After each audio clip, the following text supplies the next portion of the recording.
Guys, welcome back to my YouTube channel. So ಹೊರ್ಗಡೆಯಿಂದ ಕ್ರಿಸ್ಪಿಯಾಗಿ ಒಳಗಡೆಯಿಂದ ಸ್ಪಾಂಜಿ ಆಗಿರೋಂಥ ಈ ರೆಸಿಪಿನ ಈಸಿಯಾಗಿ ಮಾಡ್ಕೋಬೋದು.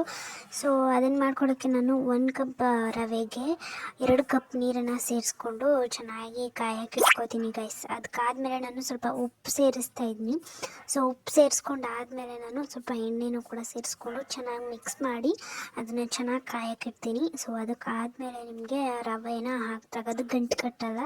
ಸೊ ಈಸಿಯಾಗಿ ನೀವು ಮಾಡ್ಕೋಬೋದು. ಸೊ ಆ ರವೆ ಹಾಕಿದಾಗ ನೀವು ಕೈ ಬಿಡ್ದೇ ಆಡಿಸ್ತಾ ಇದ್ದಾಗ ಅದು ಗಂಟು ಬರಲ್ಲ, ಕ್ಲೀನಾಗಿ ಗಂಟೆಲ್ಲ ಹೋಗಿ ಕ್ಲೀನಾಗಿ ಆಗುತ್ತೆ. ಸೊ ಅದಾದಮೇಲೆ ನೆಕ್ಸ್ಟ್ ಒಂದು ಬಂದು ಅದನ್ನು ಚೆನ್ನಾಗಿ ಬೆಂದ ಮೇಲೆ ನಾವು ಸ್ವಲ್ಪ ಹಂಗೇ ಗಟ್ಟಿ ಆಗೋ ತನಕ ಬೇಯಿಸ್ಕೋಬೇಕು. ಸೊ ಗಟ್ಟಿ ಆಗೋ ತನಕ ಬೇಯಿಸ್ಕೊಂಡಾದ್ಮೇಲೆ 5 ನಿಮಿಷ ಅದನ್ನು ಆರಕ್ಕೆ ಬಿಡಬೇಕು. ನೀವು ಮುಟ್ಟಕ್ಕಾಗುವಷ್ಟು ಆರಕ್ಕೆ ಬಿಡಬೇಕು. ಸೊ ಅದನ್ನು ಬಿಟ್ಟ ಮೇಲೆ ನೆಕ್ಸ್ಟು ಚೆನ್ನಾಗಿ ನಾದ್ಕೋಬೇಕು ನೀವು ಕೈಯಿಂದನೇ. ಸೊ ಚೆನ್ನಾಗಿ ನಾದ್ಕೊಂಡಾದಮೇಲೆ ನೀವು ಅದಕ್ಕೆ ನೀವು ಮಸಾಲಾನು ಕೂಡ ಆ್ಯಡ್ ಮಾಡ್ಕೋಬೋದು, ಏನಾದ್ರೂ ಆ್ಯಡ್ ಮಾಡ್ಕೋಬೋದು. ಮತ್ತು ನಾನು ಅಕ್ಕಿ ಹಿಟ್ಟು ಸೇರಿಸ್ಕೊತಾ ಇದ್ದೀನಿ. ಸ್ವಲ್ಪ ನಿಮ್ಗೇನಾದ್ರು ತೆಳ್ಳಗೆ ಅನ್ನಿಸ್ತಾ ಇದ್ದರೆ ಅಕ್ಕಿ ಹಿಟ್ಟು ಸೇರಿಸ್ಕೊಂಡು ಚೆನ್ನಾಗಿ ಮಿಕ್ಸ್ ಮಾಡ್ಕೊಬೇಕು. ಸೊ ಅದ್ರ ನಡುವೆ ನಾನು ಮೆಣಸಿನ್ಕಾಯಿ ಮತ್ತು ಬೆಳ್ಳುಳ್ಳಿನ ಸೇರಿಸಿದ್ದೀನಿ. ಸೊ ಅದನ್ನು ಸೇರಿಸ್ಕೊಂಡು ಚೆನ್ನಾಗಿ ನಾದ್ಕೊಂಡಾದ್ಮೇಲೆ ಈ ಅದಕ್ಕೆ ಬರಬೇಕು. ಸೊ ಈ ಅದಕ್ಕೆ ಬಂದಮೇಲೆ ನಾವು ಅದನ್ನು ಶೇಪ್ ಹೆಂಗೆ ಕೊಡೋದಪ್ಪ ಅಂದರೆ, ಒಂದು ಮಾಮೂಲಿ ದಪ್ಪದ ಉಂಡೆ ಮಾಡಿಕೊಂಡು ಮಧ್ಯೆ ಮಾಮೂಲಿ ವಡೆ ಮಾಡುವಾಗ ಕೊಡ್ತೀರಲ್ವ, ಸೊ ಉದ್ದಿನ ವಡೆ ಆ ಥರ ಕೊಡಬೇಕು. ಮತ್ತು ನಾನು ಎಣ್ಣೆ ಕಾಯಕ್ಕೆ ಇಟ್ಕೊಂಡಿದ್ದೀನಿ.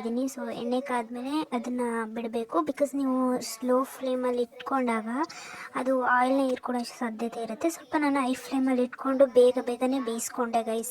ತುಂಬ ಚೆನ್ನಾಗಿ ಬರುತ್ತೆ. ಸೊ ಒಮ್ಮೆ ಟ್ರೈ ಮಾಡಿ ನೋಡ್ಬೋದು ನೀವು.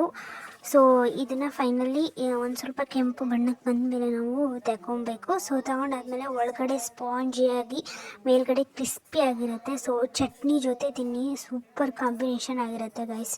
ಒಂದ್ಸಲ ನೀವು ಟ್ರೈ ಮಾಡಿ ನೋಡಿ. ಪ್ಲೀಸ್ ಸಬ್ಸ್ಕ್ರೈಬ್ ಮಾಡಿ, ಶೇರ್ ಮಾಡಿ, ಕಮೆಂಟ್